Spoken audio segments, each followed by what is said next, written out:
Hello दोस्तों, जय माता दी। तो आज मैं अपने इस चैनल पे लेकर आई हूँ नवरात्रि माँ दुर्गा की दूसरी शक्ति ब्रह्मचारिणी की पावन कथा। माना जाता है कि नवरात्र के दूसरे दिन माँ ब्रह्मचारिणी की पूजा अर्चना का विधान बहुत ही ज़्यादा महत्वपूर्ण है। देवी दुर्गा का यह दूसरा रूप भक्तों एवं सिद्धों को अमोघ फल देने वाला है। देवी ब्रह्मचारिणी की उपासना से तप, त्याग, वैराग्य, सदाचार, संयम की वृद्धि होती है। माँ ब्रह्मचारिणी की कृपा से मनुष्य को सर्वस्व सिद्धि और विजय की प्राप्ति होती है तथा जीवन की अनेक समस्याओं एवं परेशानियों का नाश भी होता है।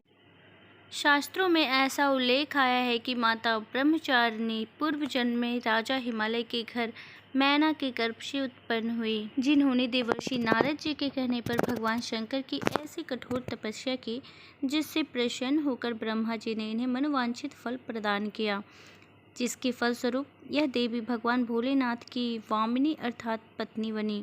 जो व्यक्ति अध्यात्म और आध्यात्मिक आनंद की कामना रखते हैं उन्हें इस देवी की पूजा से सहज यह सब प्राप्त होता है। जो व्यक्ति भक्ति भाव एवं श्रद्धा दुर्गा पूजा के दूसरे दिन माँ ब्रह्मचारिणी की पूजा करते हैं उन्हें सुख आरोग्य की प्राप्ति होती है और प्रसन्न रहता है, उसे किसी प्रकार का भय नहीं सताता। माना जाता है देवी ब्रह्मचारिणी का स्वरूप पूर्ण ज्योतिर्मय है। माँ दुर्गा की 9 शक्तियों में से द्वितीय शक्ति देवी ब्रह्मचारिणी का है।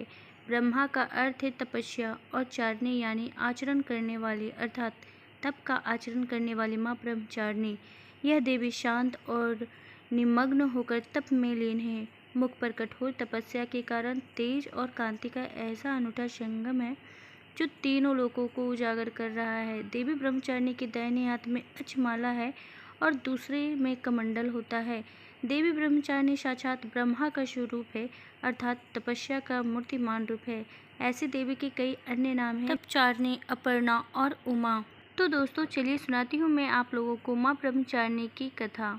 माता ब्रह्मचारिणी की कथा कुछ इस प्रकार है।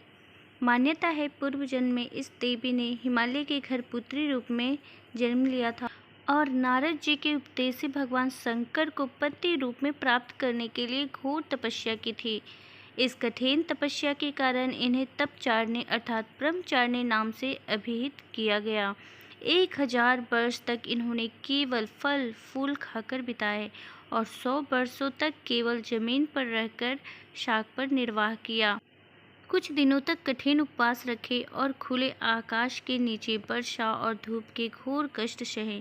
3000 वर्षों तक टूटे हुए बेलपत्र खाए और भगवान शंकर की आराधना करती रहीं। इसके बाद तो उन्होंने सूखे बेलपत्र खाना भी छोड़ दिए। कई हजार वर्षों तक निर्जल और निराहार रहकर तपस्या करती रहीं। पत्तों को खाना छोड़ देने के कारण ही इनका नाम अपर्णा नाम पड़ गया।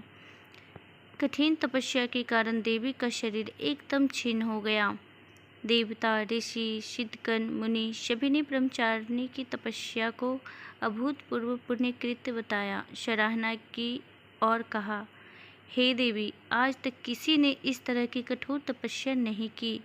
यह तुम्ही से ही संभव है। तुम्हारी मनोकामना परिपूर्ण होगी और भगवान चंद्रमौली शिव जी तुम्हें पति रूप में प्राप्त होंगे। अब तपस्या छोड़कर घर लौट जाओ, जल्द ही तुम्हारे पिता तुम्हें बुलाने आ रहे हैं। माँ ब्रह्मचारिणी देवी की कृपा से सर्व सिद्धि प्राप्त होती है। दुर्गा पूजा के दूसरे दिन देवी के इसी रूप की उपासना की जाती है। इस देवी की कथा का सार यह है कि जीवन के कठिन संघर्षों में भी मन विचलित नहीं होना चाहिए। माँ ब्रह्मचारिणी देवी की कृपा से सर्व सिद्धि प्राप्त होती है। दुर्गा पूजा के दूसरे दिन देवी के इसी रूप की उपासना की जाती है।